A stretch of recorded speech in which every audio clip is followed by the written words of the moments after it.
itu yang dia mau.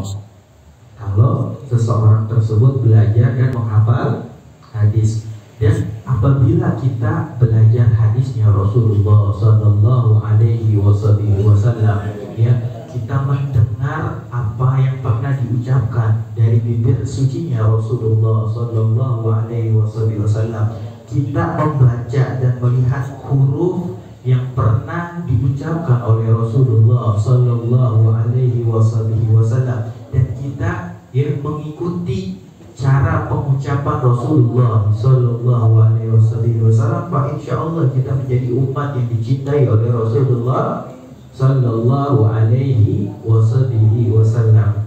Dan tahu nggak obat awet muda itu apa? Tahu nggak? Hah? Obat awet muda bukan kita pakai krim, bukan pakai masker, bukan. Tetapi apa? Obat awet muda, kita menghafal hadis Rasulullah Sallallahu Alaihi Wasallam. Kita lihat ulama-ulama kita yang menghafal hadis seperti Allahyarham Sayyid Muhammad Al-Maliki.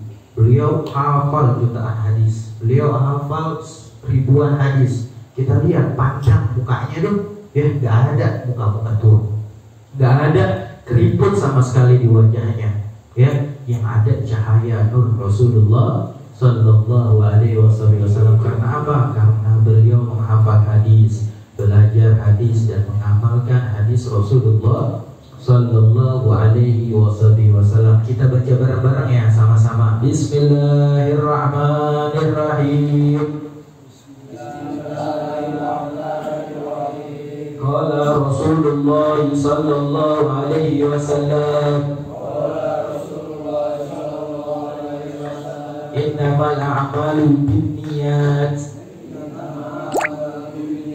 wa innama likulli imri'in ma nawa, faman kanat hijratuhu ila Allah wa rasulihi fa hijratuhu ila Allah wa rasulihi, wa man kanat hijratuhu lidunya yusibuha aw imratin yankihuha fa hijratuhu ila ma hajara ilaih. Nah, di sini Habib Umar bin Muhammad bin Salim bin Hafiz mengarang kitabnya Mukhtar Hadis dengan membaca Bismillahirrahmanirrahim. Di awal permulaan Habib Umar bin Hafiz menulis, sebelum menulis hadis, beliau menulis Bismillahirrahmanirrahim. Itu kata Rasulullah Sallallahu Alaihi Wasallam, kullu amrin tibalin la yabda'u fihi bismillahirrahmanirrahim wa huwa abta aw fi riwayat abtar aw fi riwayat ajza. Itu kata Rasulullah Sallallahu Alaihi Wasallam, barang siapa di setiap perkaranya di situ tidak baca dan tidak diawali bismillahirrahmanirrahim, wa huwa abta, maka terputus. Apa yang terputus? Keberkahannya terputus. Ketika kita tidak mengawali segala aktivitas kita, tidak mengawali dengan bismillahirrahmanirrahim, itu gak ada keberkahan Allah Subhanahu wa Ta'ala, gak ada rizq dari Allah Subhanahu wa Ta'ala. Nah, dari situ kita dianjurkan di setiap aktivitasnya kita untuk membaca bismillahirrahmanirrahim. Kita kalau aktivitas sering baca bismillahirrahmanirrahim. Cuman kalau kita renungin, tahu nggak arti bismillahirrahmanirrahim? Terkadang kan kita baca bismillah cuma komat kami doang, bismillahirrahmanirrahim, bismillahirrahmanirrahim, cuma komat kami doang. Tetapi tahu nggak arti dari bismillahirrahmanirrahim? Apa itu arti bismillahirrahmanirrahim? Bismillahirrahmanirrahim itu artinya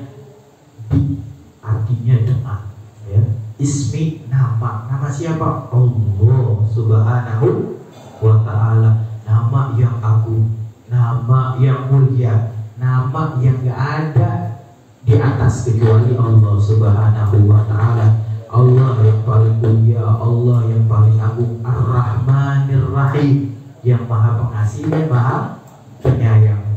Ya, kita resapi ketika kita mau aktivitas, kita renungkan dan kita tancapkan niat ya untuk selalu baca Bismillahirrahmanirrahim. Itu ada suatu kisah, ada suatu cerita yang dimana ada seorang ulama yang alim, ya, seorang ulama yang punya derajat tinggi di sisi Allah Subhanahu wa ta'ala. Namanya itu Abu Muslim Al-Khulani. Abu Muslim Al-Khulani ini mempunyai seorang budak perempuan, ya, seorang budak perempuan. Dan Abu Muslim ini selalu menasehati budak perempuan ini agar selalu menutup auratnya. Nah, ini budak ketika dinasehati oleh majikannya benci, gak terima dinasehatin seperti itu, karena budak tersebut merasa gak bebas dalam hidupnya, ya, selalu diatur sama majikannya.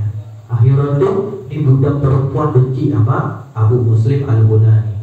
Nah, dituangkanlah di dalam makanannya itu sebuah racun yang mematikan, ya, sebuah racun yang mematikan dituangkan, dicampur dan dikasih oleh Abu Muslim Al-Khulani. Nah, beliau memakan makanan yang dicampur racun tersebut, tetapi anehnya dia nggak meninggal, dia nggak mati, padahal itu racun mematikan, ya, tetapi beliau nggak mati. Ditanya sama budaknya, ya majikanku, wahai majikanku, ya, aku sudah meracunimu selama 20 tahun. Aku selalu campurkan makananmu itu dengan racun selama 20 tahun. Tapi anehnya, kenapa kok kau gak mati-mati? Kenapa kau gak meninggal? Segala macam. Apa kata Abu Muslim Al-Khulani? Beliau bilang, racun tidak dapat mematikanku, karena di setiap makannya aku membaca Bismillahirrahmanirrahim.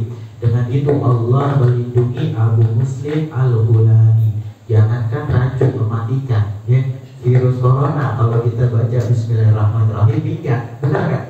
Minggat, takut dengan Bismillahirrahmanirrahim. Terus ada suatu cerita, yaitu sahabat Rasulullah Sallallahu Alaihi Wasallam, yaitu Al-Khalid bin Walid Saifullah, pedangnya Allah Subhanahu Wa Taala. Sama kejadiannya, beliau ditaruhkan racun yang mematikan di dalam minumannya. Ketika dia mau minum, dia ucapkan Bismillahirrahmanirrahim, la yadurru ma'asmihi syai'un fil ardi wala fis sama' wa huwa samiul alim. Beliau minum gak mati-mati, gak meninggal. Ini sahabat Rasulullah SAW. Ini orang kafir yang meracuninya kebingungan, kok gak mati, padahal ini racun yang mematikan. Akhirnya tuh dicoba sama orang kafir tersebut. Mungkin racunnya salah atau racunnya gak mempan, segala macam, diminum sama orang kafir tersebut. Diminum, besoknya meninggal ya orang kafir. Ya Allah. Nah, itu berkat Bismillahirrahmanirrahim. Dan sini Rasulullah SAW bilang, ya, innamal a'malu binniyat, ya, segala amal perbuatan itu tergantung pada niatnya, ya. Jikalau orang tersebut niatnya baik, pasti amalannya akan baik, ya. Dan wa inna malikul imri'in ma nawa faman kana hijratu ilallah wa rasulih fa hijratuhu ilallah wa rasulih. Dan barang siapa, ya, niatnya tersebut, berbuatnya baiknya dia karena Allah dan karena Rasulullah SAW, maka dia akan dapat keridhaan Allah dan keridhaan Rasulullah SAW. Ya, wa man kana hijratuhu lidunya yusibuha aw imratin yankihuha fa hijratuhu ila ma hajara ilaih. Dan barang siapa niatnya nih, ya, karena dunia yang dia inginkan, karena perempuan yang ingin dia nikahi, maka dia akan dapat dunia dan perempuan yang dinikahi tersebut. Tapi satu, dia dapat keridhaan Allah dan Rasulullah Sallallahu Alaihi Wasallam. Seperti kita nih, ya, kita haji, burdah, untuk ilmu niatnya karena siapa? Kalau karena Allah Subhanahu Wa Taala, karena Rasulullah Sallallahu Alaihi Wasallam, kita dapat keridhaan Allah dan Rasulullah Sallallahu Alaihi Wasallam. Tetapi kalau kita ngaji, ya, niatnya untuk dipandang orang, niatnya untuk, ya, dunia, niatnya untuk perkara-perkara dunia. Saya ngaji biar dikata alim, saya ngaji biar dikata suci, saya ngaji biar dikata mulia, ya, maka dia akan dapat, ya, dunia tersebut, tapi satu, dia dapat keridhaan Allah dan Rasulullah Sallallahu Alaihi Wasallam. Tapi ketika kita ngaji untuk Allah, untuk Rasulullah Sallallahu Alaihi Wasallam, ya, agar kita mendapatkan ilmunya Rasulullah, agar kita mendapatkan keridhaan Allah Subhanahu Wa Taala, maka Allah bakal ridho sama kita, maka Rasulullah Sallallahu Alaihi Wasallam bakal ridho sama kita. Seperti itu. Kita bahas hadis satu lagi, ya. Kita baca sama-sama. Bismillahirrahmanirrahim. Qala Rasulullah Sallallahu Alaihi Wasallam, Abdul Rijal ilallah al-aladil khasib. Nah, di sini Rasulullah SAW bersabda, Abdul Rijal, paling dibenci sama Allah, ya, orang itu seperti apa? Ya, al-aladil khasib, yang sering marah. Ya, orang yang paling dibenci sama Allah yang sering marah, sering ngomel, terus sering apa lagi? Sering berkata kasar. Itu paling dibenci sama Allah Subhanahu Wa Ta'ala. Coba kita renungin, ya. Ya, kalau di saat kita marah, wajah kita seperti apa itu? Wajah kita seperti apa? Ya, muka merah, ya, hidung kepas kepis, ya, mata merah, kalau ngomong keras udah kayak apa? Udah kayak banteng. Iya, mau jeruduk. Nah, dari situ, ya, orang kalau marah mukanya jelek. Gak ada orang marah mukanya cakep, benar kan?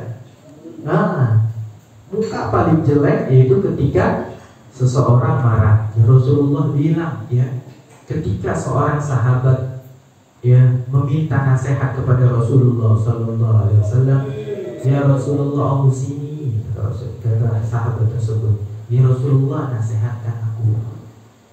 nasihatkan aku agar aku bisa masuk surga, ya Rasulullah. Apa kata Rasulullah SAW? La taghdab, la taghdab, la taghdab wal jannah. Janganlah kau marah, janganlah kau marah, janganlah kau marah, maka kau akan dapat surga dari Allah Subhanahu Wa Ta'ala. Ya.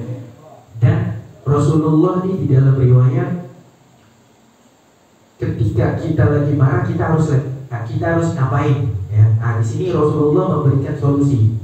Ketika kita sedang marah, ketika kita lagi di posisi duduk, ya, kita lagi keadaan marah, maka bangkitlah dalam keadaan berdiri. Kalau dalam keadaan berdiri masih marah, hati kita masih dendam sama orang tersebut, ya, kita ngambil duduk. Kita ngambil duduk. Kalau masih tetap marah, dalam hati kita masih masih dendam sama orang tersebut, kita sholat. Nah, insya Allah dari kita merubah posisi, kita wudhu dan kita sholat, insya Allah, ya, kemarahan tersebut sirna dari hati kita, ya. Dan Allah Subhanahu Wa Ta'ala memerintahkan kita untuk sabar, ya. Buat apa Allah Subhanahu Wa Ta'ala memerintahkan untuk sabar, tapi kalau kita marah? Banyak orang bilang, sabar itu ada batasnya. Nah, ini orang yang bilang sabar itu ada batasnya, orang yang gak sabar. Benar apa enggak? Benar. Sabar itu sebenarnya gak ada batasnya. Dan Allah Subhanahu Wa Ta'ala bilang, innallaha ma'as-sabirin. Aku, kata Allah Subhanahu Wa Ta'ala, bersama orang-orang yang sabar. Ini bukan kita yang sama Allah, tapi Allah yang sama kita. Kalau kita sama presiden, kita bakal tenang apa? Ya, urusan kita pasti bakal dikelarin sama presiden tersebut. Tetapi ketika kita sama Allah, Tuhan kita yang Maha Agung, yang menciptakan kita, ketika Allah bersama kita, maka segala urusan ya akan dikelarkan sama Allah Subhanahu wa Ta'ala. Syaratnya apa? Sabar. Dan Rasulullah bilang di dalam riwayat, ya man sabara sabira. Orang yang sabar itu bakal beruntung.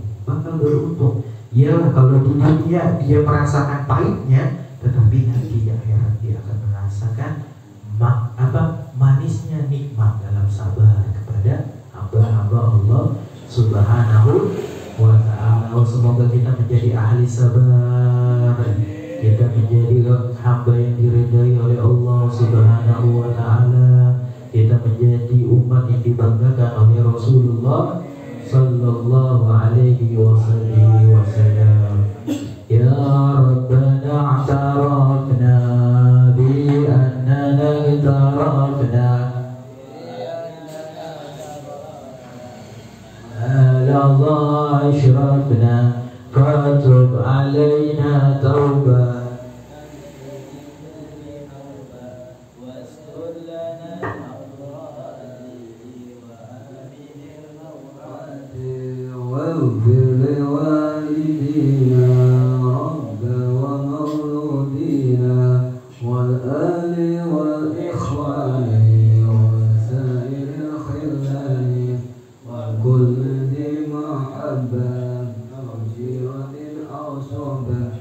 والمسلمين أجمع آمين ربنا السماء فضلا وجودا منا لا بالحساب منا بالمصطفى الرسول نعوذ بكل سوء بالمصطفى الرسول نعوذ بكل سوء بالمصطفى الرسول نعوذ بكل سوء